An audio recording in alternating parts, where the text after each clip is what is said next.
Vote करते हैं तो बड़ा दुख होता है। और एक घर में 19-19 वोट अगर कट जाए और वो अंडमान निकोबार से यहाँ पे आए वोट देने के लिए, लोकतंत्र के पर्व को मनाने के लिए, जब उनको यहाँ आने के बाद पता चलता है कि उनके वोट कट गए तो कितनी बीतती है। मैं कहना चाहूंगी कि पूरे क्षेत्र में वोट कटे हैं, सिर्फ सुजानगढ़ की घटना नहीं है। आप सांडवा के ले लो, आप ऊंटालेट के ले लो, आप बिदासर के ले लो, आप दड़ीबा के ले लो, जहाँ जहाँ गई वहाँ सभी जगह कम से कम 100 वोट के वहाँ पे ये वोट कटे हैं। वैशाली साड़ीज, दुल्हन लहंगे, फैंसी लहंगे, साड़ियों की सभी रेंज का एकमात्र शोरूम वैशाली साड़ीज, घंटाघर के पास, सुजानगढ़।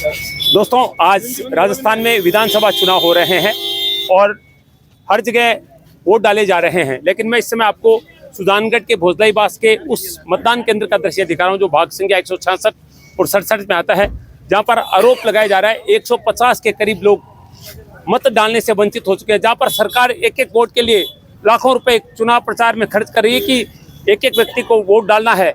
यहाँ तक कि 2-2 हजार फीट की ऊंचाई पर जो लोग पहाड़ों पर रहे 10 वोटों के लिए वहां पर मतदान केंद्र बनाए गए हैं, और अगर धरातल पे अगर एक मतदान केंद्र पर 150 लोगों के नाम कट कर दिए जाते हैं तो ये निश्चित रूप से दुर्भाग्यपूर्ण है।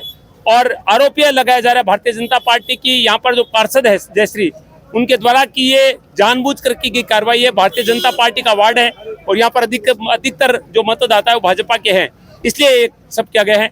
तो इसी बीच जब सूचना मिली तो संतोष मेघवाल यहाँ पर पहुंचे, जो कि भाजपा की प्रत्याशी है।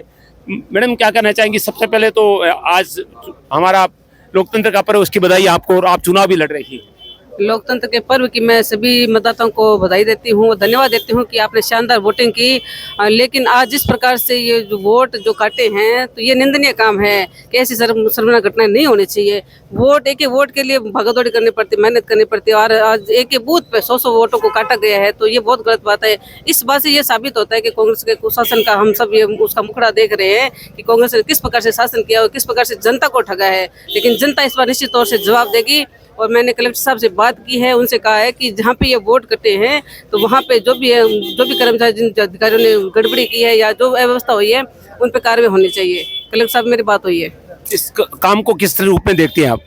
गलत है ये बात।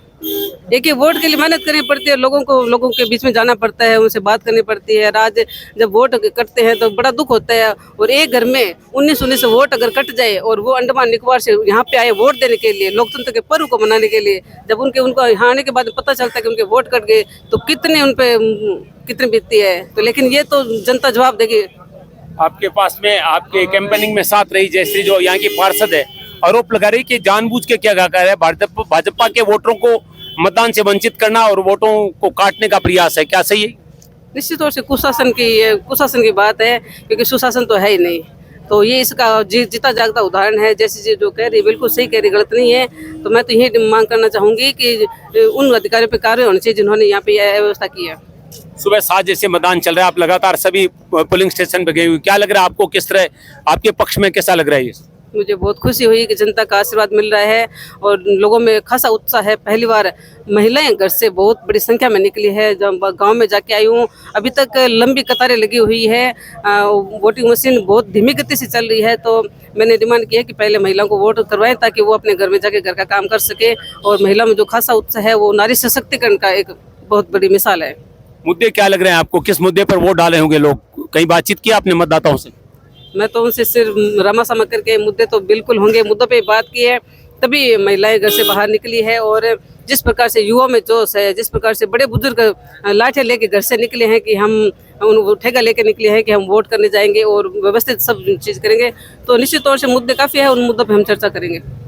कैसा उत्साह लोगों का लग रहा है आपको? शानदार, आप देख लो कमल कितने खिल रहे हैं सारे, ये देख लो। ऐसा उत्साह जगह दिखा आपको? निश्चित तौर से सुबह से शाम हो गई, मैं सभी जगह जा रही हूँ और प्रयास मेरा रहा है कि हर बूथ पे पहुँचूं, लेकिन समय की कमी के कारण सभी जगह नहीं पहुँच सकी। तो उनसे मैं कहना चाहती हूँ कि निश्चित तौर से आपका उत्साह मेरे लिए आशीर्वाद है और आपका मान सम्मान बनाए रखूंगी।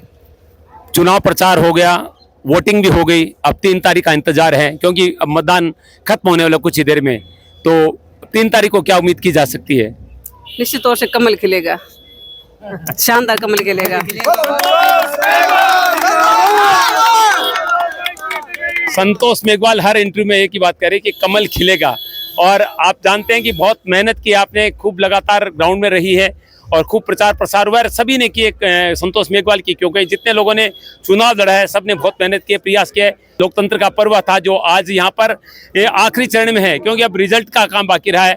अभी 1 घंटे के बाद में जो है वो मतदान भी बंद हो जाएगा। 6 बजे तक, सुबह 7 बजे लोगों ने वोट डालना शुरू किया, 6 बजे तक मतदान का समय रहेगा। लेकिन जो घटना यहाँ पर सुजानगढ़ के भोसले पास में, उसको दुर्भाग्यपूर्ण कहा जा सकता है, क्योंकि मैं पुनः कहूँगा कि सरकार ने एक एक वोट के लिए खूब पैसा खर्च किया, खूब चुनाव प्रचार किया। और आप अखबार में देख रहे होंगे, जयपुर में एक ऐसा स्थान है जहाँ पर एक ही परिवार के केवल 10 लोग हैं, वहाँ पर भी मतदान केंद्र बनाया गया है। माउंट आबू में, जो राजस्थान का सबसे ऊंची चोटी है, वहाँ पर भी विशेष रूप से मतदान केंद्र बनाया गया ताकि कोई भी मतदाता वोट डालने से वंचित नहीं रहे। लेकिन सुजानगढ़ के भोसलाई स्थान चौक में भाग संख्या 166 और 167 पर 150 लोग मत डालने से वंचित रह गए। वोटर लिस्ट से उनका नाम हटा दिया गया है। और यहाँ पर संतोष मेघवाल भाजपा प्रत्याशी और यहाँ के स्थानीय पार्षद का कहना है कि जानबूझकर की गई कार्रवाई है। मैं कहना चाहूंगी कि पूरे क्षेत्र में वोट कटे हैं, सिर्फ सुजानगढ़ की घटना नहीं है। आप सांडवा के ले लो, आप ऊंटालेट के ले लो, आप बिदासर के ले लो, आप दड़ीबा के ले लो, जहाँ जहाँ गई वहाँ सभी जगह कम से कम 100 वोट के वहाँ पे ये वोट कटे हैं। तो पूरे क्षेत्र की डिमांड है, उन पे विशेष तौर से कार्रवाई होनी चाहिए। क्या कार्रवाई होनी चाहिए आपके हिसाब से? ऐसे में क्या कार्रवाई बनती है? निश्चित तौर से प्रशासन कार्रवाई करेंगे, हम तो ये मांग रहे हैं उन पे कार्रवाई होनी चाहिए। प्रशासन तो करेगा, आप क्या मांग करेंगे, कैसी कार्रवाई होनी चाहिए? क्योंकि वोटिंग तो हो जाएगी 6 बजे के बाद में, फिर तो मतगणना ही बाकी रहेगी। वो कलेक्टर साहब से बात की, उन्होंने कहा निश्चित तौर से कार्रवाई होगी। अगर कार्रवाई वो लोग जो 150 लोग यहाँ के हैं, वो तो मतदान नहीं कर पाए, अब वो मतदान कैसे कर सकते हैं? इस चुनाव में तो कर नहीं सकते। ये बहुत ही गलत हुआ। एक वोट कीमती होता है और इतने तो वोट कटना बहुत ही दुर्भाग्यपूर्ण है। तो राजस्थान में जो कांग्रेस का शासन है, इसको उखाड़ फेंकने का समय है और जनता ने ये काम कर दिया अपना, और ये उनके लिए सबसे बड़ी सजा होगी। कहीं न कहीं संतोष मेघवाल जवाब देने से यहाँ पर बच रही है, मैं यह कह सकता हूँ। लेकिन ये देखिए, लोगों का रोष अभी भी बना हुआ है और निश्चित रूप से ये बहुत ही गलत हुआ है। और ये कहा गया कि लक्ष्मणगढ़ में सवा तो बीएलओ को सस्पेंड कर दिया गया, लेकिन यहाँ पर कोई ऐसा अधिकारी आया भी नहीं है, ऐसा कोई जवाब ही नहीं मिला है कि इस पर क्या कार्रवाई होने वाली है। फिलहाल भाग संख्या 166, 167 से SN सुला के लिए मैं शिव कुमार तिवारी, प्रेसोगी विवेक तिवारी के साथ आप सबका धन्यवाद, नमस्कार।